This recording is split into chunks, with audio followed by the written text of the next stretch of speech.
Okay, it takes a second. Okay, so hello, my name is Anna Brewer, and I am the Homeless Voices for Justice team leader. Homeless Voices for Justice is a grassroots organization organized by people who are or have experienced homelessness. We seek to empower people experiencing homelessness and poverty through or whose perspectives are often excluded from the development of politics and policies through protest, education, positive policy change, and reform. As a part of our annual You Don't Need a Home to Vote campaign, we are interviewing candidates running for local, state, and federal offices on the issues that are important to us in our community. Today, we're talking with Laura Kelley, who is running for Portland City Council at large. Can you please introduce yourself to the voters and tell us why you decided to run for City Council? Sure. My name is Dr. Laura Kelley. I am a retired pediatrician, and I have come to view policymaking as the way to make more meaningful change. In my experience as a primary care doctor, often the issues that people were facing were things I couldn't help with. And when I ask myself sort of some essential questions like, how did we get to this place where we are in society? Why don't we solve problems that we have answers to? Why don't we do better work to help people build a foundation when we know exactly what that work is? The answer that I came to was because it's the policymakers who control what we talk about, what we fund, and what we prioritize. The voices that come to the table to provide information that's asked for often become photo opportunities that are published in marketing materials, and not actually people who are informing policies too often. At least that's been my experience. And so, again, asking another essential question, like how do we make meaningful change? I think that we need people with experience serving vulnerable people, doing the work in the community, doing the work that helps people live better lives, to come to the table to write the policy. In the same way that, as you articulate, that it's so important to have awareness about the people who are affected by things. Also, having people who understand the roots of problems, how to solve complex problems by getting at the roots, rather than trying to fix endpoints and intersections when things are so complicated that they're difficult to undo. When those people come to the table to actually write policy, I think things will change. And so for me, I hold the fundamental belief that if we used health and well-being as our destination in policymaking, that we might actually get somewhere better than where we are, because I feel like for far too long we have used, growth and development, economic growth and development, or something like that as our final destination, and ultimately that will not bring us, health and wellness. So that's why I'm running. Jim, can you ask the next question if it's in front of you? Yeah, I can. I know we have some missing people who were asking these questions before, but this question is about unsheltered homelessness. Currently, Portland is experiencing an unsheltered homelessness crisis. There are many reasons why people don't use the city shelters, including criminal trespass orders or restrictions, feeling unsafe at the shelter, feeling disrespected by the shelter staff, and other things. The city has failed to adequately address these reasons why people choose to or are forced to sleep out. What will you do to address the unsheltered homelessness in Portland?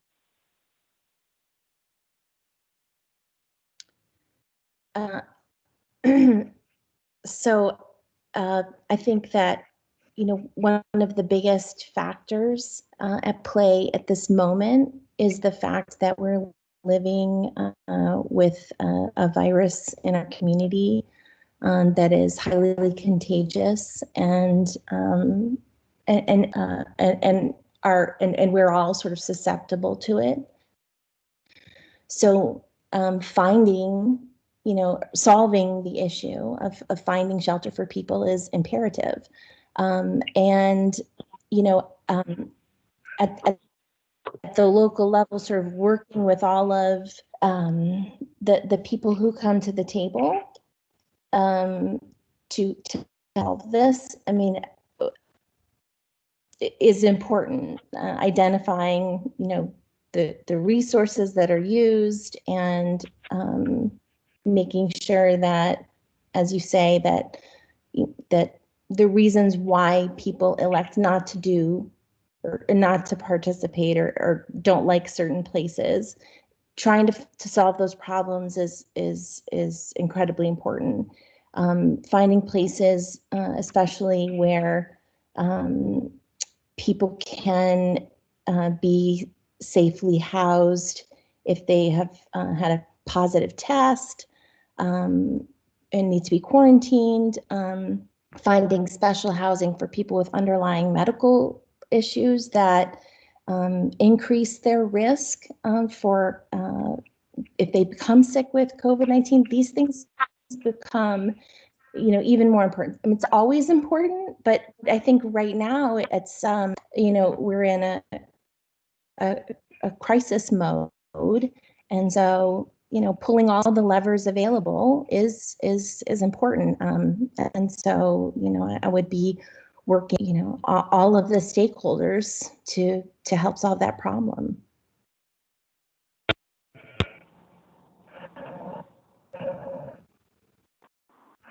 Carolyn, go ahead.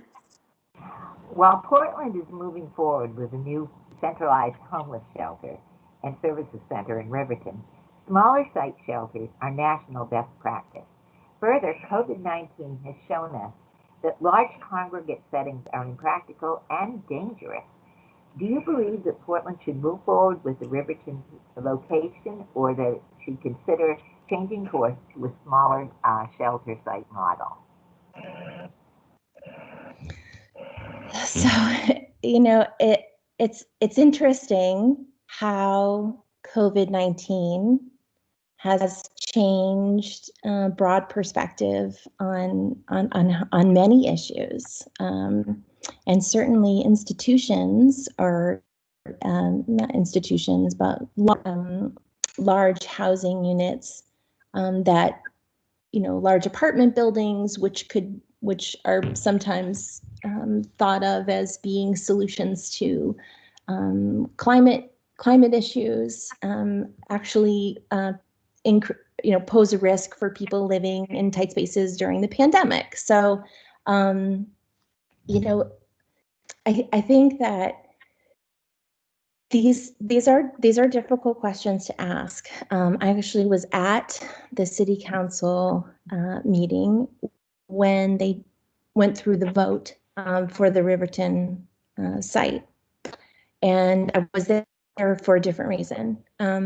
But I do remember feeling like I wasn't sure exactly what had happened. And I remember that at the beginning, it seemed like one thing was going to happen, then there was some back and forth, and then at the end, it went a different way. And I feel like this comes up over and over again. This comes up with people, with all kinds of people in different neighborhoods, and I have heard so many different opinions on this.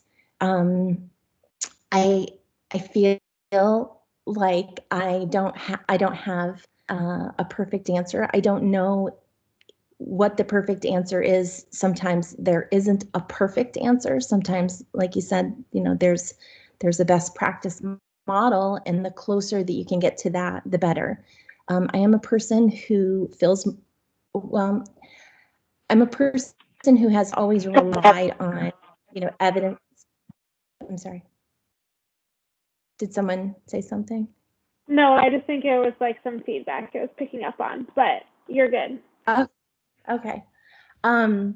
So, part of my process always is to first be a listener, to understand the problem really well, to ask good questions, to do research, to look for, like you said, Carolyn, evidence-based models, practices with good information that can advise us about a direction.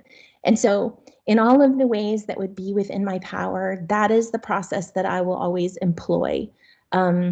Whether or not it would be in my power to be elected, step in and switch course, I don't even know whether that would happen. I know that there are a lot of not a lot. There are already projects in the city which were begun and ended, on which lots of money was spent. So I would again come to the table as an earnest broker, to listen to all stakeholders and work with them, just like I have worked, in my professional career and most of my life, with who have problems that they need help solving, and helping them to solve that in ways that that I can point to and show them have been shown to be effective. I think sort of digging in and understanding that we have to rely on the things that everybody can see. In other words, we can't sort of dig into belief systems or people think something's true, but then when you look at the actual evidence, it doesn't turn out to be that way. So again, I don't want to just keep going on and on, but hopefully what I'm conveying is that I will, work diligently to be inclusive, to be a good listener, and to bring sort of solutions that are grounded by good data, to deliver something meaningful to people. So Jim, you have the next question. Yeah, okay. As you may know, all advocates with Homeless Voices for Justice have personally experienced homelessness. Most of my life, I was a master electrician and electrical contractor, and I was able to house myself. But due to my struggle with alcoholism, I became homeless. So I'm very interested in recovery services and help for people with substance use disorder. There's been a lot of places that have closed down, like Serenity House, where I spent some time as a resident on Mellon Street, so because of lack of funding. So what steps would you take to make treatment and recovery services more available to low-income people in Portland? So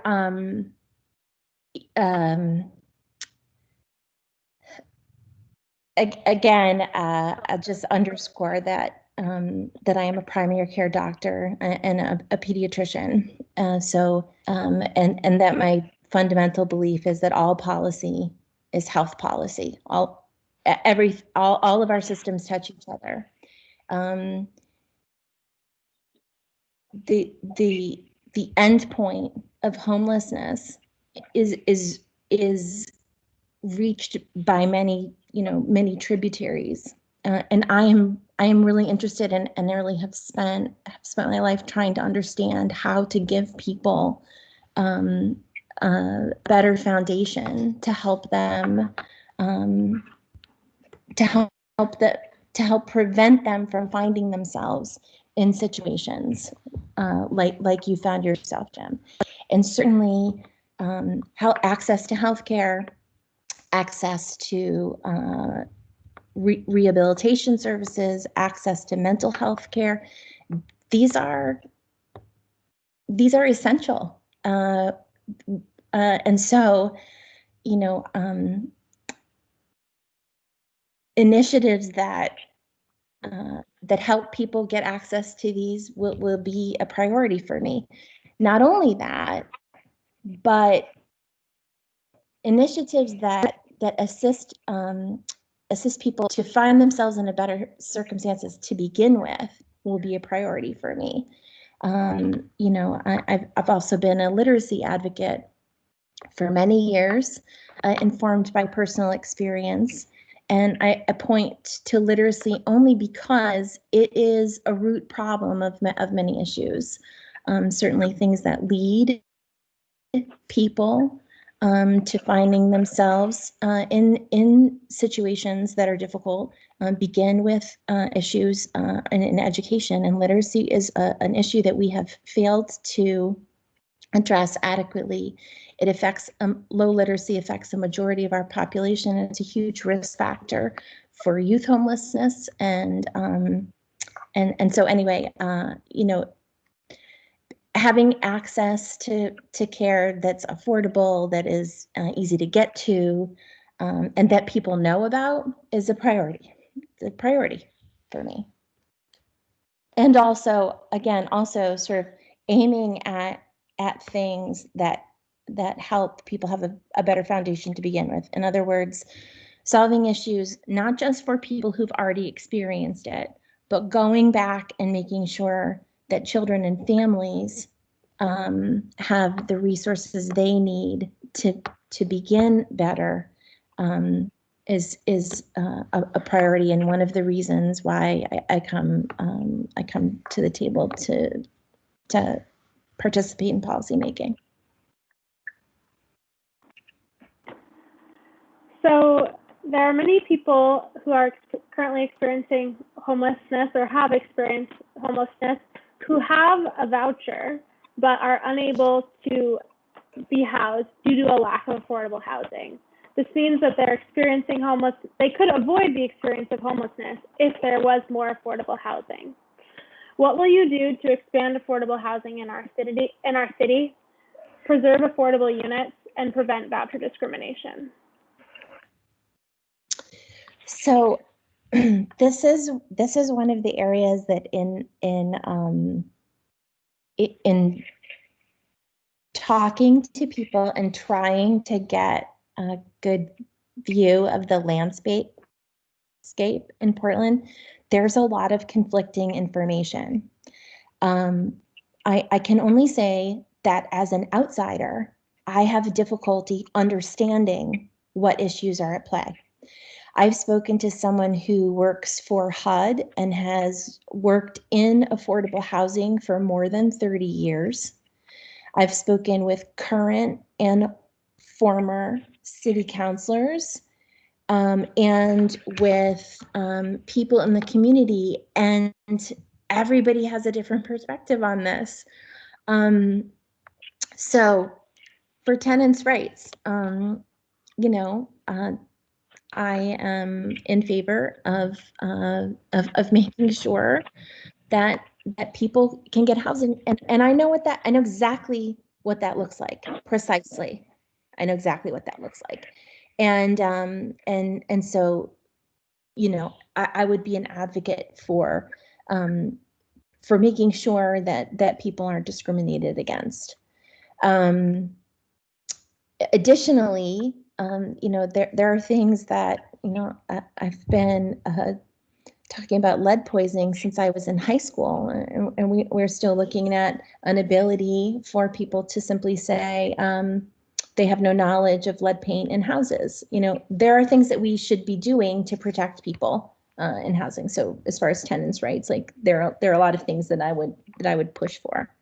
Can you remind me what was the other part of the question? You said about the vouchers and what else? Oh, it's just about increasing affordable housing, right?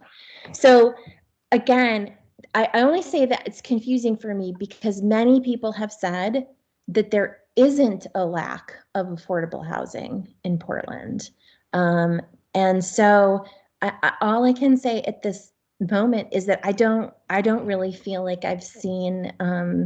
I've seen the picture fully in a way that I can understand and say how I would solve it, specifically because, you know, I don't think I've hit information that I can rely on. Does that make sense? There's a lot to learn when you're a candidate, and everyone wants you to know the answers to their questions on their issues. And gosh, I couldn't possibly know all of the answers to all of the questions ever. So. Well, yeah, I mean, it's interesting,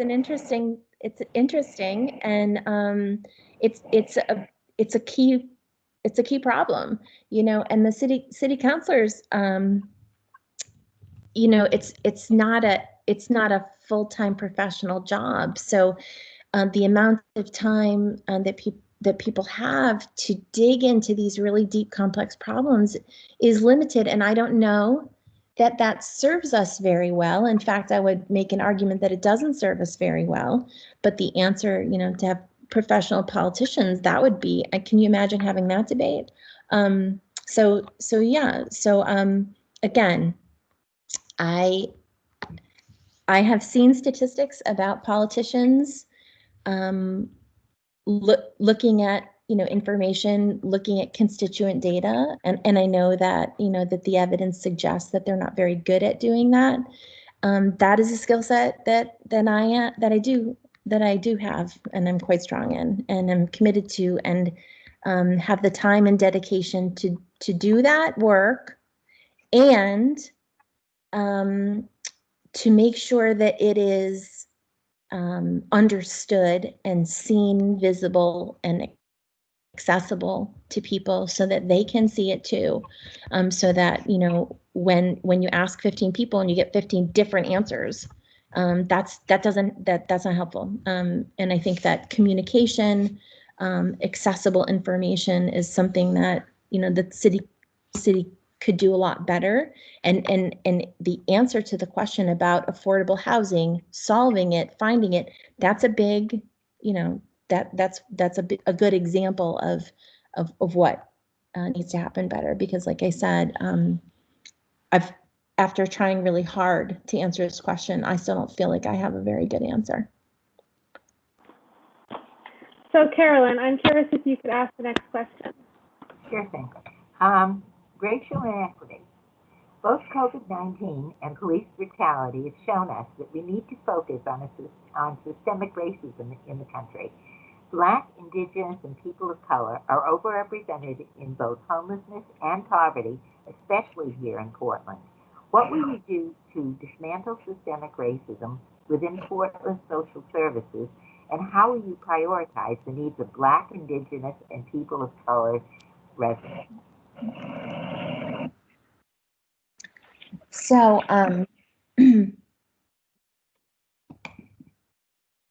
I have actually worked for more than a year with a committee that helped support some legislation that was done in Augusta to dismantle institutional racism.